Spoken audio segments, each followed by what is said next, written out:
Hello, welcome back to the One Story at a Time. And before we begin, I want to say something quickly. Thank you. Thank you to everyone who has been subscribing, commenting, and coming back to listen again, to listen more. Seeing new people arrive and seeing people stay really means a lot to me.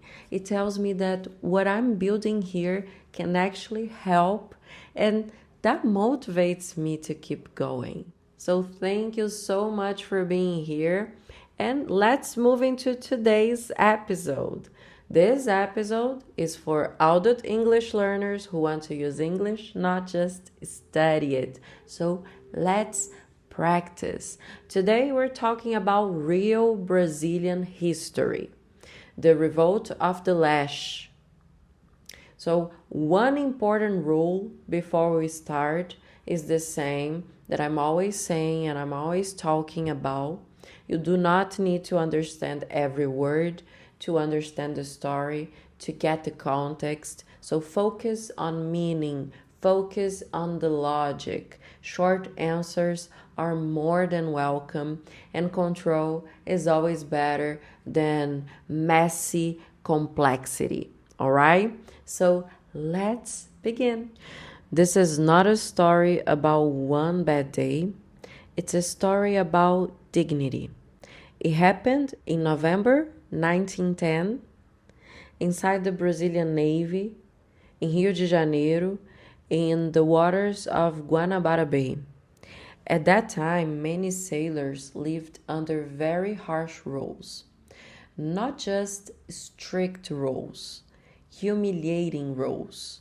Many sailors were in the lowest ranks, many were black, many were poor, and even though slavery had already ended, the Navy still used physical punishment. Yeah, whips, the lash. For years, sailors complained quietly. They tried to survive, they tried to endure, but quiet complaints don't change a system. And when the system refuses to listen, pressure grew. And then one punishment became the breaking point. A sailor named Marcelino Rodrigues was severely punished.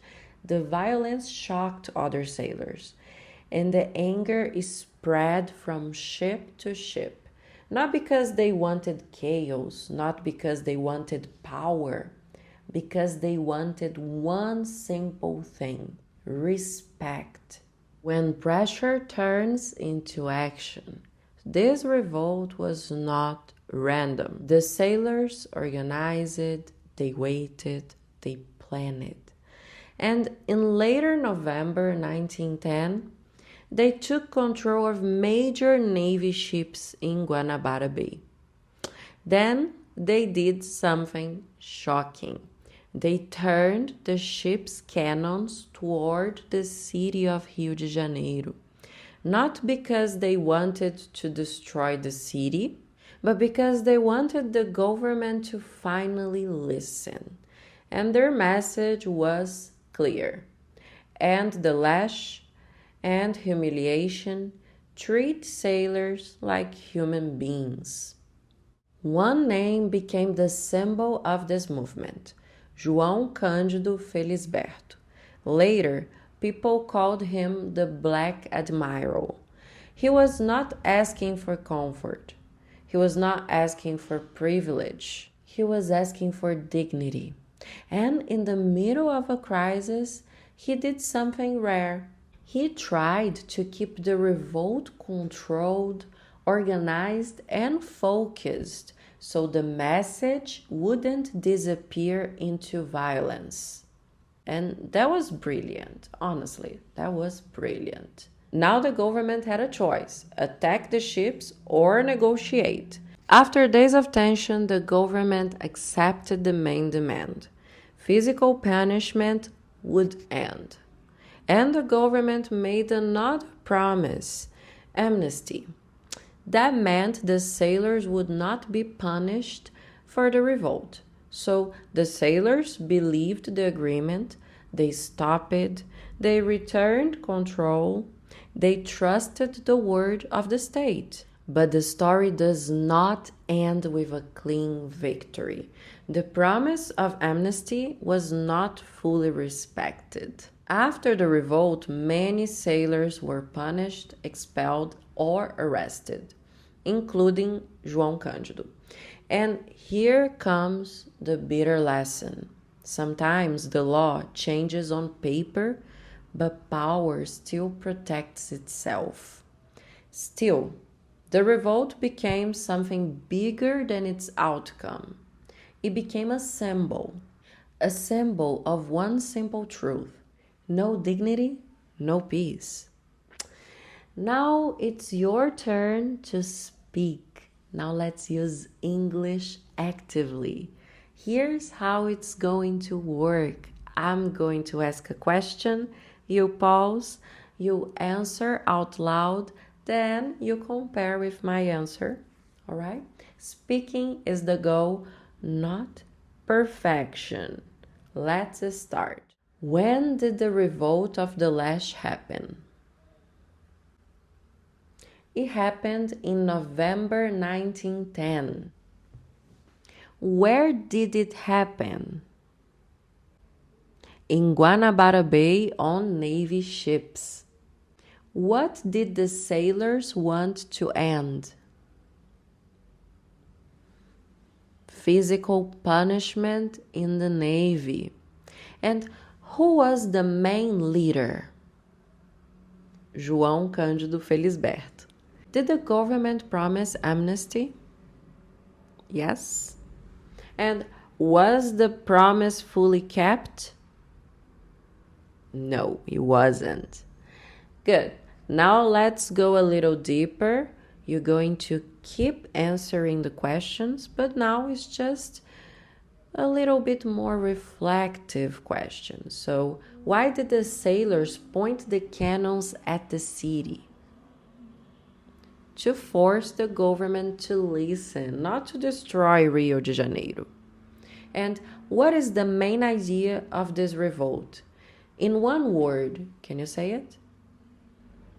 I would say dignity. And why does this story connect to racism and inequality? Because many sailors were black and poor, and the system kept humiliation alive after slavery. I want you to repeat out loud some of the terms.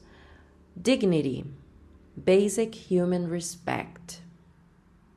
Lash is a whip, a symbol of punishment. Amnesty, forgiveness by the government. To negotiate, to talk, to reach an agreement. Inequality, unfair differences in power. You don't need to memorize, you need to recognize and reuse it. Bring it to your vocabulary. All right? And let's remember that history is not only about dates, it's not only about the past, it's about meaning. And we get to know so much from it. Who was respected, who was ignored, and what happens when dignity is denied. And in English, remember this. You don't need perfect words.